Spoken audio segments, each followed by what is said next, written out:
বাঙালির 12 মাসে 13 পার্বণ। আর এই 13 পার্বণের উল্লেখযোগ্য একটি পার্বণ হলো রথযাত্রা উৎসব। তবে এই রথযাত্রার আগে জ্যৈষ্ঠ মাসের জ্যৈষ্ঠ পূর্ণিমাতে পালিত হয় স্নান যাত্রা মহোৎসব। রথযাত্রা ও স্নান যাত্রার সাথে জড়িত আছেন শ্রীক্ষেত্র পুরী ধামের শ্রী জগন্নাথ দেব। জগন্নাথ দেবের মাসির বাড়ি যাওয়া এবং আসাকে ঘিরেই অনুষ্ঠিত হয়ে থাকে এই রথযাত্রা উৎসব। তবে জানেন কি, রথযাত্রার আগে জগন্নাথ দেবের স্নান যাত্রা কেন পালন করা হয়? জানেন এই স্নান যাত্রা আসলে কি? এই দিন কি ঘটনা ঘটে থাকে পুরীর জগন্নাথ মন্দিরকে ঘিরে?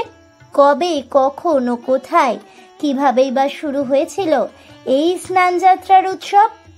এই স্নান যাত্রা দর্শন করলে কি ফল লাভ হয় জানেন? ভক্তগণেরা পুরী ধামে এ সময় কেন সমবেত হন জগন্নাথ দেবের দর্শনের জন্য? জানেন কেন স্নান যাত্রার পরের 15 দিন জগন্নাথ দেবের দর্শন মেলে না? বন্ধুরা, এই সব তথ্যই থাকছে আমার আজকের এই বিশেষ ভিডিওতে, তাই অবশ্যই ভিডিওটি স্কিপ না করে শেষ পর্যন্ত দেখতে থাকুন। নমস্কার বন্ধুরা, অজানার পথের নতুন পর্বে আপনাদের সকলকে স্বাগত জানাই। জ্যৈষ্ঠ মাসের দাবদাহে পৃথিবী যখন প্রায় ফেটে যাচ্ছে, তখনই দেবতাদেরও স্নান সেরে নেওয়ার ইচ্ছে হয়। আর শ্রী জগন্নাথ দেবের এই স্নান যাত্রার তিথিটি হল জ্যৈষ্ঠ পূর্ণিমা বা দেব স্নান পূর্ণিমা। জগৎপালক শ্রী বিষ্ণুরূপী শ্রী জগন্নাথ দেবকে ঘিরে পুরী ধামে শ্রীক্ষেত্রে হয়ে থাকে স্নান যাত্রা মহোৎসব। এই স্নান যাত্রাকে কেন্দ্র করে ঝলমলে সাজসজ্জায় সেজে ওঠে সমগ্র পুরী ধাম। নানা রকমের বর্ণিল অনুষ্ঠানের আয়োজন আর রীতিনীতির মধ্যে দিয়ে পালন হয় স্নান যাত্রা মহোৎসব। তবে স্নান যাত্রার আয়োজন ও ইতিহাসকে জানার আগেই চলুন জেনে নিই স্নান যাত্রাকে নিয়ে কি বলছে স্কন্দ পুরাণের পুরুষোত্তম ক্ষেত্র মাহাত্ম্য বর্ণনায় বর্ণিত হয়েছে। জ্যৈষ্ঠী পূর্ণিমায় শ্রীহরির স্নান যাত্রা দর্শনের ফলে অনায়াসেই জীব মুক্তি লাভ করতে পারে। এমনকি কেউ যদি ভক্তি সহকারে একবারও স্নান যাত্রা মহোৎসব দর্শন করেন, তার সংসার বন্ধন থেকে মুক্তি লাভ সুনিশ্চিত হয়, তাকে আর শোক করতে হয় না। জৈমিনী ঋষি স্নান যাত্রার মাহাত্ম্য বর্ণনা করতে গিয়ে বলেছেন, ভগবান পুরুষোত্তমের স্নান যাত্রা দর্শন করলে সমস্ত তীর্থসমূহে স্নান করার থেকেও 100 গুণ অধিক ফল প্রাপ্ত হওয়া যায় এবং এতে কোনো সংশয় নেই। স্কন্দ পুরাণে জৈমিনী ঋষি আরও বলেছেন, যদি কেউ আন্তরিকতার সাথে স্নান যাত্রা কালে ভগবান শ্রী জগন্নাথ দেবকে দর্শন করেন, তাহলে তাকে আর মাতৃগর্ভে বাস করতে হয় না। উৎসুকতাপূর্ণ হৃদয়ে স্নান যাত্রা একবার দর্শন করলেই জীবগণ ভব সাগর থেকে উদ্ধার লাভ করতে পারে সহজে। পরম আনন্দ সহকারে স্নান যাত্রা দর্শন করলে মানুষ আজন্ম যা পাপ করেছে তাও বিনষ্ট হয়ে যায়। তবে জানেন কি, জ্যৈষ্ঠ মাসের জ্যৈষ্ঠ পূর্ণিমায় পালিত হওয়া এই স্নান যাত্রা উৎসব আসলে কি? এই স্নান যাত্রার সৃষ্টি হলো কিভাবে? কোন ইতিহাস লুকিয়ে আছে এই স্নান যাত্রা উৎসবের পেছনে? জ্যৈষ্ঠ পূর্ণিমার মাহেন্দ্রক্ষণে শ্রী জগন্নাথ দেবকে স্নান করানোর যে বিশেষ আয়োজন করা হয়, সেটি হলো স্নান যাত্রা। স্কন্দ পুরাণ অনুসারে রাজা ইন্দ্রদ্যুম্ন যখন শ্রী জগন্নাথ দেবের কাঠের বিগ্রহ প্রতিষ্ঠা করেন, তখন থেকেই শুরু হয় এই স্নান যাত্রা উৎসব। অর্থাৎ এই দিনটিকে শ্রী জগন্নাথ দেবের আবির্ভাব তিথি বা জন্মদিন হিসেবে পালন করা হয়ে থাকে সমগ্র পুরী ধামে।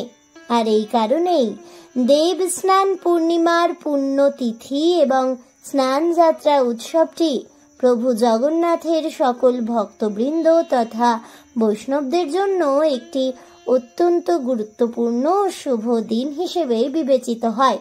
জনশ্রুতি রয়েছে, এদিনে শ্রী জগন্নাথ দেবের দর্শন করতে পারলে গত জন্ম ও এই জন্মের করা সব পাপ বিনাশ করেন স্বয়ং ভগবান শ্রীহরি শ্রীকৃষ্ণ। উল্লেখ্য, স্বয়ং ভগবান শ্রীহরি শ্রীকৃষ্ণই পুরীতে শ্রীক্ষেত্রে জগন্নাথ বা দারু ব্রহ্মরূপে অবস্থান করছেন সর্বদা। শ্রী জগন্নাথ দেবের স্নানযাত্রার এই উৎসবকে কেন্দ্র করে শ্রীক্ষেত্র পুরীধামে পালিত হয় নানান রীতিরেওয়াজ। আর এই রীতিরেওয়াজের সাক্ষী থাকতেই দেশ বিদেশের মানুষের ঢল নামে শ্রীক্ষেত্র পুরীধামে। স্নানযাত্রার ঠিক আগের দিন পুরীর মন্দিরের গর্ভগৃহ থেকে শ্রী জগন্নাথ দেব, বলভদ্র, বলরাম এবং সুভদ্রা দেবীর বিগ্রহ তুলে নিয়ে আসা হয় বিশেষভাবে তৈরি করা স্নান বেদিতে। পুরীর মন্দির প্রাঙ্গণ জুড়ে বিশেষভাবে তৈরি করা এই মণ্ডপকে বলা হয় স্নান মণ্ডপ। এটা এত উঁচু যে মন্দির প্রাঙ্গণের বাইরে থেকেও বেদিতে উপবেশন করা বিগ্রহ সমূহকে স্পষ্টভাবেই অবলোকন করা সম্ভব হয়। শুধু তাই নয়, নানা রকমের ঐতিহ্যবাহী ফুল, বাগান ও গাছের চিত্রকল্প দ্বারা সজ্জিত করা হয় এই স্নান মণ্ডপকে। এরপরে আসে সেই স্নান যাত্রার দিন। এদিনে মন্দিরের দেবতা বিগ্রহদের স্নান করানোর জন্য জল সংগ্রহ করে থাকেন পুরোহিতগণ। আপনারা জানলে অবাক হবেন, শুধুমাত্র শ্রী জগন্নাথ দেবকে স্নান করানোর জন্যই শ্রীক্ষেত্র পুরীধামে রয়েছে সোনা কুয়া নামের এক বিশেষ ধরনের কুয়ো। জনশ্রুতি বলছে এই কুয়োতে নাকি কখনোই সূর্যালোক প্রবেশ করেনি। সে যাই হোক, এই কুয়ো থেকে স্নানযাত্রার জল আনেন পুরোহিত ও সেবক দল। জল আনার সময় পুরোহিত ও সেবক দল তাদের মুখ কাপড় দিয়ে এমনভাবে ঢেকে রাখেন যাতে তাদের মুখ নিঃসৃত কোনো কিছুর দ্বারা, এমনকি তাদের নিঃশ্বাস দ্বারাও যেন শ্রী জগন্নাথের পবিত্র স্নানের জল কোনোভাবেই দূষিত না হয়ে পড়ে। আর এই জল একে একে এনে রাখা হয় 108টি সোনার ঘড়ায়।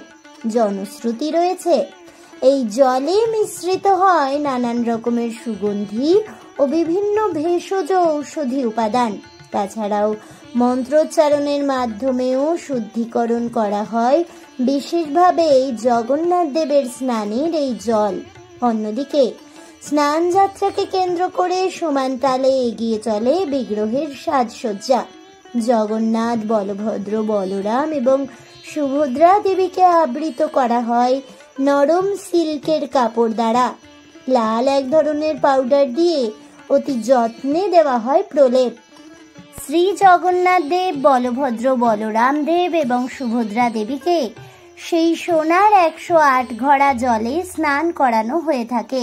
সেদিন সন্ধেবেলায় স্নান পর্বের সমাপ্তির পর জগন্নাথ ও বলভদ্রকে গণেশের রূপে সাজানোর জন্য হস্তিমুখ বিশিষ্ট মস্তক আবরণী পরানো হয়। জগন্নাথের এই রূপটিকে বলা হয় গজবেশ। প্রথাগত বিশ্বাস অনুসারে স্নান যাত্রার পর জগন্নাথ দেব অসুস্থ হয়ে পড়েন। এ সময় তাকে রাজবৈদ্যের চিকিৎসাধীনে গোপনে একটি সংরক্ষিত কক্ষে এনে রাখা হয়। জগন্নাথ দেবের এই অসুস্থতার পর্যায়টি অনাসরা পর্যায় নামে পরিচিত। এ সময় ভক্তেরা দেবতাদের দর্শন পান না। তাদের দর্শনের জন্য বিগ্রহের পরিবর্তে মূল মন্দিরে রাখা থাকে 3টি পটচিত্র। এ সময় ভক্তেরা ব্রহ্মগিরিতে অলরনাথ মন্দিরে যান। তারা বিশ্বাস করেন অনসর পর্যায়ে জগন্নাথ অলরনাথ রূপে অবস্থান করেন। কথিত আছে রাজবৈদ্যের আয়ুর্বেদিক পাঁচন খেয়ে এক পক্ষ কালের মধ্যে সুস্থ হয়ে ওঠেন 3 দেবতা। তারপর ভক্তেরা আবারও তাকে দর্শন করতে পারেন সানন্দে। এই স্নান যাত্রার পর জগন্নাথ দেব অনসর পর্যায়ে চলে যান। কিন্তু জানেন কি এই অনাসরা পর্যায় বা জড়লীলা আসলে কি? পৌরাণিক ধ্যান ধারণা মতে অত্যধিক স্নানের কারণে শ্রী জগন্নাথ দেব, বলভদ্র, বলরাম ও সুভদ্রা দেবী অসুস্থ হয়ে পড়েন প্রতীকীভাবে, যে কারণে একান্তবাসে থাকতে হয় 15 দিন। এরপর 15 দিনের জন্য মন্দির বন্ধ করে দেওয়া হয়। কয়েকজন পুরোহিত বৈদ্যের মতো ভগবানের দিনরাত সেবা করে তার চিকিৎসা করেন। অসুস্থ হয়ে পড়ার পর রত্নজড়িত বস্ত্রের পরিবর্তে সুতির শ্বেত বস্ত্র পরিধান করেন তারা। আভূষণও খুলে রাখা হয়।